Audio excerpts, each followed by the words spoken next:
जब माँ लक्ष्मी के 4 हाथ असंभव हैं तो कनिष्ठ पे एक उंगली पर गोवर्धन पर्वत उठा लेना, क्या ये संभव है? क्या ये चमत्कार नहीं है? तो हम करें तो वाह वाह, हम कर रहे हैं तो ठीक है। लेकिन हमको जिसको मन करेगा गाली देंगे। क्यों? क्योंकि हम तो सपा हैं, हम तो यदुवंशी कहते हैं, तो हम सिर्फ कृष्ण वाले चीज को पकड़ के रखेंगे, बाकी श्री राम को गाली देंगे, माँ लक्ष्मी को गाली देंगे। हमारे जितने धाम हैं उन्होंने तो बौद्ध मठ तक कह दिया, केदारनाथ और बद्रीनाथ को। वो जो है वो ज्ञानवापी पे कितना ज्ञान प्रसारित करते रहते हैं। तो मेरे जो भगवान हैं वो मेरे हैं बस, और बाकी जो है महालक्ष्मी से मुझे कोई मतलब नहीं है, मुझे श्री राम से कोई मतलब नहीं है। उनकी तो यही नीति है, अभिव्यक्ति की आज़ादी। अभिव्यक्ति की आज़ादी के नाम पे क्या आप माँ बहन की गाली देंगे? कोई माँ बहन की गाली देता है तो क्या उसे अभिव्यक्ति की आज़ादी कहेंगे? नहीं कहेंगे। हमारा मनुस्मृति शूद्र और ब्राह्मण को लेकर के स्वामी प्रसाद मौर्य ने बहुत सारी अनर्गल बातें की हैं। क्या कहता है हमारा मनुस्मृति? कहता है जन्मना जायते शूद्र संस्कारात द्विज उच्यते। जन्म से सभी जो है मनुष्य, जितने मनुष्य इस धरती पे जन्म लेते हैं वो सभी शूद्र होते हैं। मंदिरों को बदनाम कर रखा है कि जाति पूछते, जाति पूछते, कहीं नहीं जाति पूछते हैं। दूसरा धर्म अपना ले, हमारा संविधान उनको अधिकार देता है, समाज उनको अधिकार देता है। सपा जो पार्टी है वो किन जाति को लेकर के, जाति विशेष को लेकर के, धर्म विशेष को लेकर के राजनीति करती है, ये तो उनका इतिहास रहा, उनके पिताजी के समय से इतिहास चला आ रहा है। तो वो अपना जो वोट बैंक है वो क्यों छोड़ेंगे? अपने वोट बैंक को तो समेट के रखना है ना। 24 आ गया है। नमस्कार, मैं अंजनी कुमार। बात करेंगे स्वामी प्रसाद मौर्य के बारे में, जिन्होंने दिवाली के दिन माता लक्ष्मी का अपमान किया है। उन्होंने कहा है कि जब कोई भी बच्चा 2 हाथ, 4 हाथ या 8 हाथ लेके पैदा नहीं हो सकता है तो माँ लक्ष्मी 8 हाथ, तो माँ लक्ष्मी के 8 हाथ कैसे? आइए जानते हैं क्या कहते हैं लोग। हमारे साथ हैं स्वाति जी, और इनको आप देखते ही होंगे अपने यूट्यूब पे, फेसबुक पे और इंस्टाग्राम के रील्स वगैरह में। तो आइए जानते हैं। स्वागत है स्वाति जी। जी बहुत बहुत आभार अंजनी जी। कैसे देखते हैं स्वामी प्रसाद मौर्य के इस बयान को? Swami Prasad Maurya short term memory loss से ग्रसित हैं। उनको जब जब ये याद आता है कि वो अब भाजपा में नहीं सपा में हैं, तब तक वो सनातन विरोधी कोई ना कोई बयान दे देते हैं और अपने आप को, जो अब उनकी वफादारी ईमानदारी है जो सपा के प्रति, वो उनको समर्पित कर देते हैं। तो इन्होंने पहली बार तो कुछ कहा नहीं है, इनका इतिहास तो लंबा रहा है। भाजपा से ये बाहर निकले, सपा में एंट्री की है, उसके बाद तो इनका पूरा सारा बयान ही जो है वो सनातन विरोधी रहा है। तो सनातन विरोधी बयान रहा है तो ये कोई पहली बार है नहीं।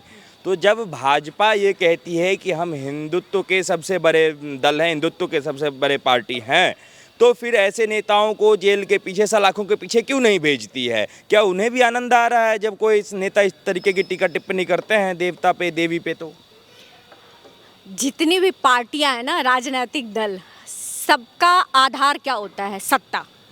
तो ध्रुवीकरण की एक राजनीति तो भाजपा भी करती है। उन्हें पता है कि जितने विरुद्ध बयान आएंगे सनातन के, हिंदू जो है वो एकजुट होगा और वो विपक्ष के अगेंस्ट में वोट करेगा, इनके पक्ष में वोट करेगा। तो ये तो उनको करना ही है। बाकी आप इंडी गठबंधन की अभी बात कर रहे थे, तो हमारे यहाँ बिहार में जैसे कहते हैं ना कि हड़बड़ी में बियाह बैल तक कनपट्टी पे सेनूर लगा के बियाह हो गई, तक जो गठबंधन है इंडी गठबंधन, वो तो कनपट्टी पे सिंदूर लगा करके ये एक हुए। कहाँ है इंडी गठबंधन? पता नहीं। ये बहुत स्टालिन का जब बयान आया था साउथ से सनातन के विरोध में कि ये डेंगू है, मलेरिया है, तभी ये बात बहुत स्पष्ट हो गया था कि ये विपक्ष एकजुट ही हुआ है सिर्फ सनातन के विरोध में। ये इकट्ठा हुए हैं और इनकी जो पूरी राजनीति है 24 की, वो ध्रुवीकरण की राजनीति है, जो ये हिंदुओं को नीचे दिखा करके, उनका जो है उनका लेवल नीचे डाउन करके, और वो अपनी राजनीति की रोटी सेक रहे हैं। ठीक है, राजनीति की रोटी तो सेक रहे हैं, लेकिन स्वामी प्रसाद मौर्य को कई लोग जो है सही कह रहे हैं, उनके बयान को सही कह रहे हैं, क्योंकि उन्होंने कहा है कि एक लक्ष्मी का रूप हमारी पत्नी भी है, और अपनी धर्म पत्नी को हमने जो है सो लक्ष्मी के दिन उनका ही सम्मान किया, उनका जो है सो पूजा किया हमने। तो इसमें गलत क्या है? उस लक्ष्मी से पहले घर की लक्ष्मी को पूजना चाहिए।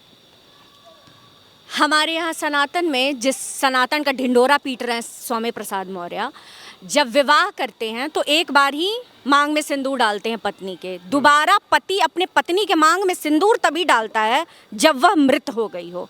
उन्होंने तो जीते जी जो ट्विटर पे और अभी जो एक्स है उस पे जो फोटोग्राफ्स पोस्ट किए हैं उसमें तो साफ साफ दिख रहा है कि अपने पत्नी के मांग में सिंदूर लगा रहे हैं। मतलब कि वो तो उन्होंने अपनी लक्ष्मी का कितना बड़ा अपमान किया कि उन सनातन के हिसाब से उन्होंने उनको जीते जी मृत घोषित कर दिया। उन्होंने दूसरे पक्ष की जो बात कही, ये बात सही कही है कि घर की स्त्री का सम्मान करना चाहिए, लेकिन घर की स्त्री का जो सम्मान करता है ना, क्या आप अपने घर में अपनी माता का, अपनी बहन का, अपनी पत्नी का सम्मान नहीं करते? सब करते हैं।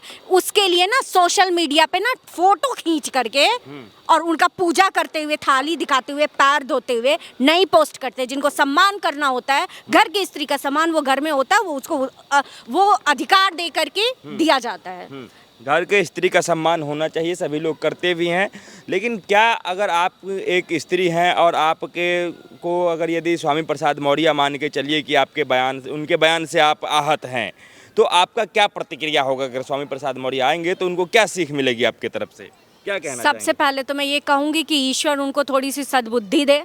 जो हिंदू शब्द से लेकर के, सनातन धर्म से लेकर के, श्री राम से लेकर के उन्होंने किसको नहीं लपेटा है, तो उनसे तो मैं हाथ जोड़ करके निवेदन करूंगी कि इतनी ही अगर समस्या है तो वो दूसरा धर्म अपना ले। हमारा संविधान उनको अधिकार देता है, समाज उनको अधिकार देता है, तो वो दूसरा धर्म अपना ले ना, वो छोड़ दे सनातन धर्म। अगर इतनी ही उनको समस्या है तो मैं तो उनसे सिर्फ यही एक बात कहूंगी। वो खुद स्वामी प्रसाद मौर्य भी, खुद समाजवादी पार्टी के कुछ नेता भी और इंडी गठबंधन के नेता भी इस बात को अभिव्यक्ति की स्वतंत्रता कह के जो है वो खारिज कर रहे हैं।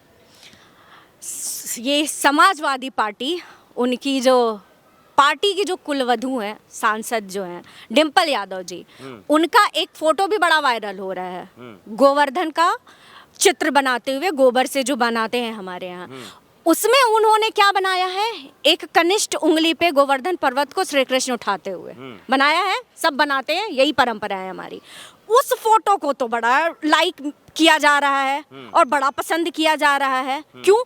जब माँ लक्ष्मी के 4 हाथ असंभव हैं तो कनिष्ठ पे एक उंगली पर गोवर्धन पर्वत उठा लेना, क्या ये संभव है? क्या ये चमत्कार नहीं है?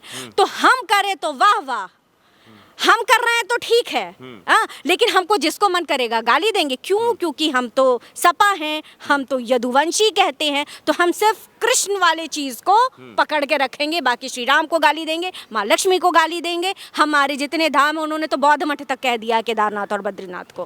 वो जो है वो ज्ञानवापी पे कितना ज्ञान प्रसारित करते रहते हैं। तो मेरे जो भगवान हैं वो मेरे हैं बस, और बाकी जो है महालक्ष्मी से मुझे कोई मतलब नहीं है, मुझे श्री राम से कोई मतलब नहीं है, उनकी तो यही नीति है। अच्छा, एक बात बताइए हमें, जब समाजवादी पार्टी के अखिलेश यादव भी यही कह रहे हैं कि हम भी जो हैं सो सनातनी हैं, हम भी जो हैं सो भगवान श्री कृष्ण की पूजा करते हैं, तो फिर अभी तक अपने पार्टी से स्वामी प्रसाद मौर्य को बर्खास्त क्यों नहीं कर पाए? वो इतनी अगर यदि लांछना और आलोचना हो रही स्वामी प्रसाद मौर्य की, तो भी जब सबसे पहले सनातन विरुद्ध बयान दिया था स्वामी प्रसाद मौर्य ने, उसके बाद तो उन्होंने सपा का महासचिव बना दिया गया इनाम के तौर पे। तो आप समझ सकते हैं कि उनकी राजनीति किस तरह की है। सपा जो पार्टी है वो किन जाति को लेकर के, जाति विशेष को लेकर के, धर्म विशेष को लेकर के राजनीति करती है, ये तो उनका इतिहास रहा, उनके पिताजी के समय से इतिहास चला आ रहा है। तो वो अपना जो वोट बैंक है वो क्यों छोड़ेंगे? अपने वोट बैंक को तो समेट के रखना है ना। 24 आ गया है, 24 में तो बहुत समय नहीं है, तो अपने वोट बैंक को समेटना है उनको। तो उनके को तो वही लोग सूट करेंगे ना जो ज़्यादा सनातन और हिंदुत्व के विरोध में बयान देंगे, वही उनका वोट बैंक जो है वो बटोर करके लाएंगे। तो इसलिए वो कैसे निकाल देंगे? वो तो उनके कंधे पे, स्वामी प्रसाद मौर्य के कंधे पे बंदूक रख करके अखिलेश जी चला रहे हैं। क्या इस प्रकार के बयान से इंडी गठबंधन को 2024 के चुनाव में फायदा होने वाला है या फिर नुकसान होने वाला है? इंडी गठबंधन कहाँ है? सितंबर के 2nd वीक से वो देशव्यापी जो है वो रैलियां कर रहे थे। ये 5 राज्यों का जो चुनाव आया, उन्हीं में तो उनकी टाँटा फिस हो गई। कहाँ है इंडी गठबंधन? सब तो एक दूसरे, कहाँ है? एक दूसरे के विरुद्ध तो लड़ रहे हैं। राजस्थान, मध्य प्रदेश, छत्तीसगढ़, एक तरफ केजरीवाल जी जो है वो अपना चुनावी प्रचार में लगे हुए हैं, दूसरी तरफ जो है अखिलेश यादव लगे हुए हैं, तीसरी तरफ जो है वो कांग्रेस लगी हुई है। कहाँ है इंडी गठबंधन? लोकसभा के लिए अलायंस हुआ है।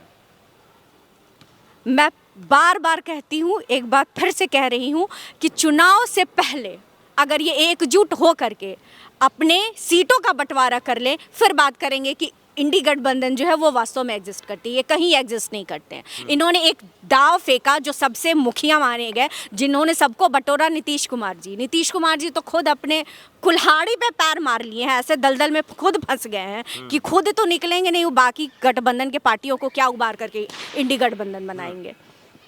अच्छा, इंडी गठबंधन का जैसे आपने कहा कि पहले राम मंदिर के ऊपर भी, श्री राम प्रभु के ऊपर भी किया था, तो ये समस्त जो इंडी गठबंधन का अलायंस बना है, क्या ये हिंदू विरोध और सनातन विरोध के आधार पे ही बना है?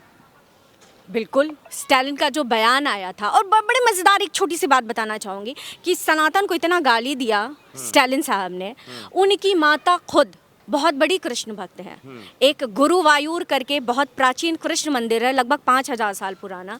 उनके बयान के ठीक 1 महीने पहले उन्होंने सोने का मुकुट बना करके कृष्ण के चरणों में अर्पित किया था। ये उनके माता का कृत्य है, जिनको वो जो है वो जिस सनातन के उन्मूलन की बात करते हैं स्टालिन साहब।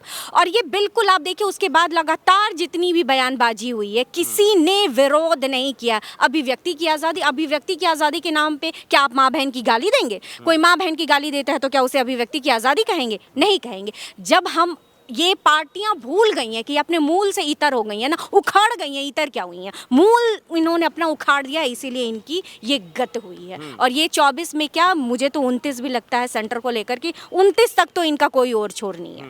अच्छा, कई लोग ये हिंदू और सनातन धर्म पे ये सवाल उठा रहे हैं कि ये कोई धर्म नहीं है, ये एक चमत्कार के रूप में लोग जो है सो मान रहे हैं, ये एक टीका टोटका है। तो क्या हिंदू और सनातन जो है सो एक चमत्कार ही बस बचा हुआ है इसमें?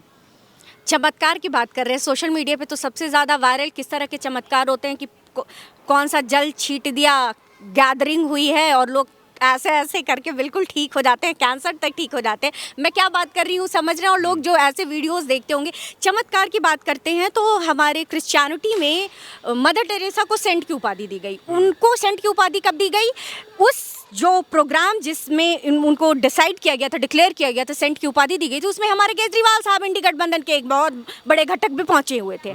2 चमत्कार के बल पे मरने के बाद। तो चमत्कार क्या है, ईश्वर क्या है, ये लोग क्या जाने। इनको सारी गलतियां जो है वो सनातन में ही दिखती हैं। एक धर्म कहता है कि सपने में उड़ने वाले घोड़े पे बैठ करके स्वर्ग गए, वहाँ से पता नहीं क्या क्या करके वापस आ गए। तो इन सारे बातों पर वो नहीं करेंगे। वो धर्म ग्रंथ की बात करते हैं, वो मनुस्मृति की बात करते हैं। हमारा मनुस्मृति शूद्र और ब्राह्मण को लेकर के स्वामी प्रसाद मौर्य ने बहुत सारी अनर्गल बातें की हैं। क्या कहता है हमारा मनुस्मृति? कहता है जन्मना जायते शूद्र संस्कारात द्विज उच्यते। जन्म से सभी जो है मनुष्य, जितने मनुष्य इस धरती पे जन्म लेते हैं, वो सभी शूद्र होते हैं। वो कर्म शूद्र मतलब होते हैं, क्या हुआ कि मतलब कि वो बिल्कुल जिसे कहते हैं कि जो किसी लायक नहीं, किसी लायक इन द सेंस कि छोटा बच्चा है, वो अभी किसी कर्म के लायक नहीं होता। वो अपने कर्म से, अपने संस्कार से जो है वो ब्राह्मण की उपाधि करता है। मनुस्मृति ब्राह्मण कैसे बनेगा? बिल्कुल, मैं इसी बात पे आ रही थी। मनुस्मृति ये भी कहता है ब्रह्म इति जानाति यस्य सह ब्राह्मण। यह कहता है मनुस्मृति, जो ब्रह्म को जानता है, जो परब्रह्म को जानता है, जो पूरे मनुष्य में हर एक जिसे कहते हैं कि चल अचल सब चीज़ों में जो ब्रह्म को देखता है वह ब्राह्मण होता है। और ये परिभाषा देती है मनुस्मृति। मनुस्मृति जाति की बात नहीं करती है, मनुस्मृति वर्ण व्यवस्था की बात करती है। वर्ण और जाति में बहुत ज़्यादा फर्क होता है। तो ये लोग क्या बात करेंगे? मंदिरों को बदनाम कर रखा है कि जाति पूछते हैं, जाति पूछते हैं। कहीं नहीं जाति पूछते हैं। आप जब भी कोई संकल्प लेते हैं मंदिर में जाकर के पूजा कराते हैं, आपका गोत्र पूछा जाता है। और गोत्र का क्या जाति से लेना देना है? कोई लेना देना नहीं है, है ना, क्योंकि सारी जातियों में वही गोत्र होते हैं। तो इन्होंने मंदिरों को बदनाम कर रखा है, सनातन धर्म को बदनाम रखा है, सिर्फ अपनी सत्ता की रोटी सेकने के लिए। आपने कहा कि जन्म से सभी मनुष्य जो है सो एक ही होते हैं, कर्म के आधार पे वो बढ़ते हैं। तो स्वामी प्रसाद का कर्म ब्राह्मणों जैसा नहीं है? वो ब्राह्मण नहीं है क्या? क्योंकि उन्होंने भी शिक्षा लिया है, वो भी पढ़े लिखे हैं, वो भी अब बड़े पद पे पहुंच चुके हैं। शिक्षा और ज्ञान में बहुत बड़ा फर्क होता है। बहुत अंतर होता है। शिक्षा तो ले लिए, शिक्षा तो हमारे बिहार के लोग भी ग्रेजुएट और पीएचडी हो जाते हैं ना। शिक्षा और ज्ञान में बहुत अंतर होता है। मुझे लगता है कि स्वामी प्रसाद मौर्य के लिए सिर्फ प्रार्थना की जा सकती है ईश्वर से कि वो जो उनके मन मस्तिष्क में जो इतनी कलुषित भावना जो बैठ गई है, जो वो समझ नहीं रहे हैं, वो स्वार्थ में इतने लिप्त हो गए हैं, उनके दिमाग में ये बात फिट हो गई है। उनकी ज्ञान और शिक्षा यही है कि हिंदुओं को गाली दो और सत्ता पे काबिज रहो, बस यही उनकी शिक्षा है, यही उनका ज्ञान है। तो जब तक ये अब उनके दिमाग से ये चीज़ अप्रूव नहीं होगी, उखड़ेगी नहीं, तब तक उनका भला नहीं होने वाला है।